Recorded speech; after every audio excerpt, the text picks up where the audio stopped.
اور رسول پاک صلی اللہ علیہ وسلم اور آپ کے ساتھی اور آپ کے حمایتی، آپ کے سپورٹر اس گھاٹی سے باہر نکل سکے، اور پھر رسول پاک صلی اللہ علیہ وسلم نے اپنی دین کی تبلیغ کا کام پھر سے شروع فرما دیا۔ اور اس طرح رسول پاک صلی اللہ علیہ وسلم کو اس بائیکاٹ کی سختی اور مشقت سے رہائی نصیب ہو گئی۔ لیکن دوسری سختی، دوسری مشقت، دوسرا سب سے بڑا غم اور مصیبت آپ کا انتظار کر ہی رہی تھی۔ دنیا کے سب سے پیارے چچا، سب سے بڑے حمایتی، سب سے بڑے سپورٹر اور مکہ والوں اور آپ کے بیچ سب سے بڑی دیوار چچا ابو طالب اچانک بیمار پڑ گئے۔ چونکہ چچا ابو طالب کافی بوڑھے ہو گئے تھے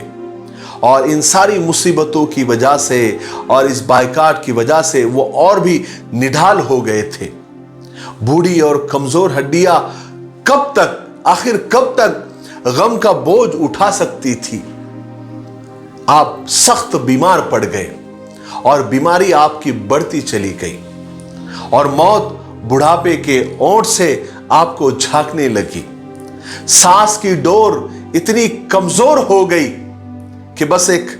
جھٹکے کی دیر تھی۔ دنیا میں ہر بیماری کا علاج ہے نا، لیکن موت کا نہیں۔ اس منزل پر آ کر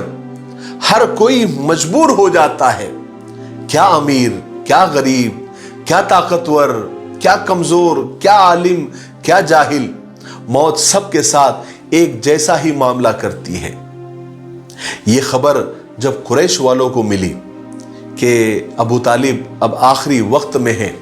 نزا کی ہچکیاں ان کو لگی ہوئی ہے، تو سب مل کر سب نے سوچا کہ جا کر ابو طالب سے ملتے ہیں اور آخری وقت میں ان سے کہتے ہیں کہ آپ جاتے جاتے محمد اور ہمارے درمیان کے جھگڑے کو ختم کر کے جائے، ایسا کوئی فیصلہ کر دے کہ ہمارے درمیان کا یہ جو تنازع ہے، یہ جھگڑا ہے، یہ ختم ہو جائے۔ اور اگر کیونکہ جو مکہ والے تھے وہ یہ سوچ رہے تھے کہ اگر چچا ابو طالب کے مرنے کے بعد اگر ہم حضور کو ستائیں گے، پریشان کریں گے، تو سارے عرب میں ہماری زیادہ بدنامی ہو جائے گی کہ دیکھو جب محمد بے سہارا ہو گئے، جب ان کا کوئی سپورٹر نہیں رہا، ان کے چچا جو ابو طالب تھے وہ چلے گئے، تب یہ لوگوں کو ان کی طاقت بڑھی اور محمد کو یہ ستانے لگ گئے، اس سے ہماری سارے عرب میں بدنامی ہو جائیں گی۔ اس لیے قریش چاہتے تھے کہ ابو طالب کے پاس آئیں اور اس معاملے کو جو ہے سلجھا دیا جائے۔ غرض کے کچھ لوگ ابو طالب کے پاس پہنچ گئے۔ ابو طالب بیمار تھے، زندگی اور موت کے انتظار میں پڑے ہوئے تھے۔ قریش کے لوگوں نے ابو طالب کے پاس پہنچ کر کہا کہ دیکھو ابو طالب، آپ کو تو پتا ہے کہ ہم لوگوں میں آپ کی کتنی عزت ہے، اس لیے آپ اپنے بھتیجے کے اور ہمارے درمیان جاتے جاتے انصاف کر کے جائیے، اس سے کہیے کہ وہ ہم کو اور ہمارے باپ دادا کے دین کو برا نہ کہے، ہم اس کو برا نہیں کہیں گے، بات ختم ہو جائے گی۔ چنانچہ چچا ابو طالب نے رسول پاک صلی اللہ علیہ وسلم سے یہ بات کہی۔ آپ صلی اللہ علیہ وسلم کو سمجھانے لگے کہ قریش کے لوگ دیکھو محمد کیا چاہتے ہیں، تو رسول پاک صلی اللہ علیہ وسلم نے فرمایا کہ میں بھی ان لوگوں سے زیادہ کچھ نہیں چاہتا، بس یہ دو جملے بول دے، معاملہ ختم، جھگڑا ہی ختم۔ تو قریش کے لوگوں نے کہا کہ کون سے دو جملے؟ تو اللہ کے رسول صلی اللہ علیہ وسلم نے فرمایا کہ لا الہ الا اللہ محمد الرسول اللہ صلی اللہ علیہ وسلم، اتنا کہہ دے، ایمان لے آئے، بات ختم ہو جائے گی۔ تو جب یہ دو جملے یعنی کلمہ جب قریش کے لوگوں نے سنا تو وہ پیر پٹکتے ہوئے جھلا کر وہاں سے واپس ہو گئے اور آپس میں ایک دوسرے سے کہنے لگے کہ اس آدمی سے اب کوئی امید مت رکھو، یہ اپنی بات پر اٹل ہے اور یہ ہلنے والا نہیں ہے، ہم سب کچھ کر کے دیکھ چکے ہیں۔ وہ وہاں سے تو چلے گئے، لیکن آخری وقت میں رسول پاک صلی اللہ علیہ وسلم اپنے چچا کے پاس آئے اور کہنے لگے کہ چچا کم سے کم آپ کلمہ پڑھ لیجئے، آپ پڑھ لیجئے لا الہ الا اللہ، آپ جاتے جاتے صرف اتنا کہہ دیجئے کہ اللہ کے سوا کوئی عبادت کے لائق نہیں ہے، میں قیامت کے دن آپ کے لیے حجت قائم کروں گا۔ تو وہاں پر ابو جہل بھی بیٹھا ہوا تھا، اور بہت سارے لوگ بیٹھے ہوئے تھے، انہوں نے ابو طالب کو اشارے سے منع کیا کہ بالکل نہیں ابو طالب، تم اپنے بھتیجے کی بات میں مت آؤ اور یہ کلمہ مت پڑھو اور اپنے باپ دادا کے دین کو مت چھوڑو۔ چنانچہ چچا ابو طالب نے جو آخری جملے کہے وہ یہ تھے کہ بھتیجے، اگر مجھے یہ خیال نہ ہوتا کہ لوگ میرے مرنے کے بعد ہنسیں گے کہ ابو طالب تو دیکھو جاتے جاتے موت سے ڈر گیا، تو بیٹے میں یہ جملے کہہ دیتا، میں یہ کلمہ پڑھ لیتا، لیکن میں اب اپنے باپ دادا کے دین پر مر رہا ہوں۔ رسول پاک صلی اللہ علیہ وسلم اپنے چچا سے بے حد محبت کرتے تھے، آپ کا بے حد احترام اور عزت کرتے تھے، اور آپ صلی اللہ علیہ وسلم چاہتے تھے کہ چچا کو دنیا و آخرت کی بھلائی نصیب ہو جائے۔ اسی وجہ سے ابو طالب کے اسلام قبول نہ کرنے سے اور انکار کرنے سے آپ نے بہت زیادہ اثر لے لیا، آپ بہت زیادہ غمگین رہنے لگے، اداس رہنے لگے، آپ کو بہت زیادہ صدمہ پہنچا، یہاں تک کہ اللہ تبارک و تعالیٰ نے آپ صلی اللہ علیہ وسلم پر وحی نازل فرمائی اور آپ سے فرمایا کہ آپ جس کو چاہے اس کو ہدایت نہیں دے سکتے، ہدایت دینا اللہ کا کام ہے، ہم جسے چاہتے ہیں اسے ہدایت دے دیتے ہیں۔ اور پھر رسول پاک صلی اللہ علیہ وسلم کے سب سے بڑے غمخوار، سب سے بڑے ہمدرد، آپ کے سب سے بڑے مددگار چچا ابو طالب اس دنیا کو چھوڑ کر اور آپ صلی اللہ علیہ وسلم کو چھوڑ کر ہمیشہ ہمیشہ کے لیے چلے گئے، یعنی ان کا انتقال ہو گیا۔ وہ آپ صلی اللہ علیہ وسلم کو قریش اور ان کی دشمنی کے لیے جیسے چھوڑ گئے۔ آپ صلی اللہ علیہ وسلم چچا کی موت کے غم سے بے حال ہو گئے تھے، لیکن ادھر قریش کے گھروں میں خوشیوں کے چراغ جلنے لگے تھے۔ وہ سوچ رہے تھے کہ آج محمد بے سہارا ہو گیا، آج تک ابو طالب کی حمایت کام آتی رہی، لیکن موت نے اس کو ختم کر دیا، فنا کر دیا، اب ہم محمد کو توڑ کر رکھ دیں گے، نعوذ باللہ من ذالک۔ لیکن یہ مکہ والوں کی بھول اور کم نظری تھی، قدرت ان کی ان باتوں پر اور ان کی ان سوچ پر ہنس رہی تھی، گویا یوں کہہ رہی تھی کہ ارے نادانو، محمد کا بھروسہ ابو طالب پر نہیں ہے، خدا پر ہے۔ ابو طالب مر گئے لیکن خدا تو زندہ ہے۔ یاد رکھو محمد کو اس دنیا میں کسی سہارے اور کسی وسیلے کی ضرورت نہیں ہے، جس خدا نے اسے نبی بنا کر بھیجا ہے وہ اس کا سب سے بڑا سہارا ہے۔ چچا ابو طالب کا انتقال اس بائیکاٹ کے 3 سال کے ختم ہونے کے 6 مہینے بعد ہوا، یعنی نبوت کے 10ویں سال ہوا۔ ابھی چچا ابو طالب کی موت کا صدمہ اور زخم ہرا ہی تھا، زیادہ دن بھی نہیں گزرے تھے کہ اللہ تبارک و تعالیٰ نے ایک دوسرے زبردست حادثے سے آپ کو دوچار کر دیا، اور وہ حادثہ یہ تھا کہ آپ کی پاک بیوی، آپ کی غمگسار، آپ کی شریک حیات، ہم سب کی اماں جان حضرت خدیجہ رضی اللہ تعالیٰ عنہ بیمار پڑ گئی، اور چند دن کے بعد ان کا انتقال ہو گیا۔ وہ حضرت خدیجہ رضی اللہ تعالیٰ عنہ جو بے انتہا محبت کرنے والی، بے حد غمگسار بیوی تھی، جو دل و جان سے آپ کی خدمت کرتی تھی، رسول پاک صلی اللہ علیہ وسلم پر وحی آنے کے بعد جتنے بھی دن وہ زندہ رہی، انہوں نے رسول پاک صلی اللہ علیہ وسلم کی خاطر تواضع میں کوئی کمی نہیں کی، اپنا سارا مال، اپنی ساری دولت حضور کے قدموں میں ڈال دیا، اور آپ صلی اللہ علیہ وسلم کی خدمت میں کوئی کسر نہیں چھوڑی تھی۔ حضرت خدیجہ رضی اللہ تعالیٰ عنہ سب سے پہلی وہ نیک عورت تھی جو اللہ پر اور اس کے رسول پر ایمان لے آئی تھی۔ حضرت خدیجہ رضی اللہ تعالیٰ عنہ وہ عظیم عورت تھی جس پر اللہ تبارک و تعالیٰ نے اپنے رسول کے ذریعے سلام بھیجا تھا، جنہیں اللہ تبارک و تعالیٰ نے جنت میں موتیوں اور جواہرات کا محل دینے کا وعدہ کیا تھا۔ چچا ابو طالب اور اپنی سب سے چہیتی شریک حیات حضرت خدیجہ رضی اللہ تعالیٰ عنہ کے انتقال کے بعد رسول پاک صلی اللہ علیہ وسلم 2 زبردست ہمدردوں سے محروم ہو گئے تھے۔ حضرت خدیجہ کا انتقال ایک روایت کے مطابق چچا ابو طالب کے 2 مہینے بعد اور دوسری روایت کے مطابق چچا ابو طالب کے انتقال کے صرف 3 دن کے بعد آپ کا انتقال ہو گیا تھا، اور یہ انتقال نبوت کے 10ویں سال رمضان میں ہوا تھا۔ اس وقت حضرت خدیجہ رضی اللہ تعالیٰ عنہ کی عمر 65 سال تھی اور آپ صلی اللہ علیہ وسلم کی عمر 50 سال تھی۔ اس لیے نبوت کے 10ویں سال کو عام الحزن یعنی غم کا سال کہا جاتا ہے، اور اسی نام سے اس کو یاد کیا جاتا ہے کیونکہ اسی سال غموں کے 2 بڑے بڑے پہاڑ ہمارے نبی پاک صلی اللہ علیہ وسلم پر گرے تھے۔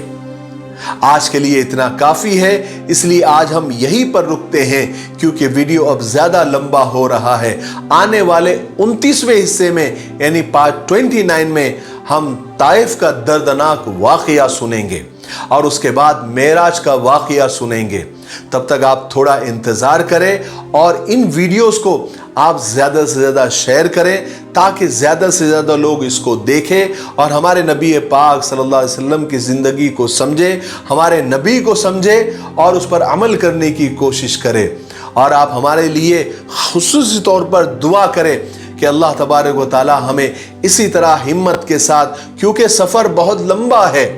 سفر بہت لمبا ہے، پتہ نہیں کتنے حصے اور کتنے پارٹس اس کے بنیں گے، لیکن اگر آپ لوگ اچھے اچھے کمنٹس کے ذریعے اور شیئر کے ذریعے ہمیں حوصلہ دیتے رہیں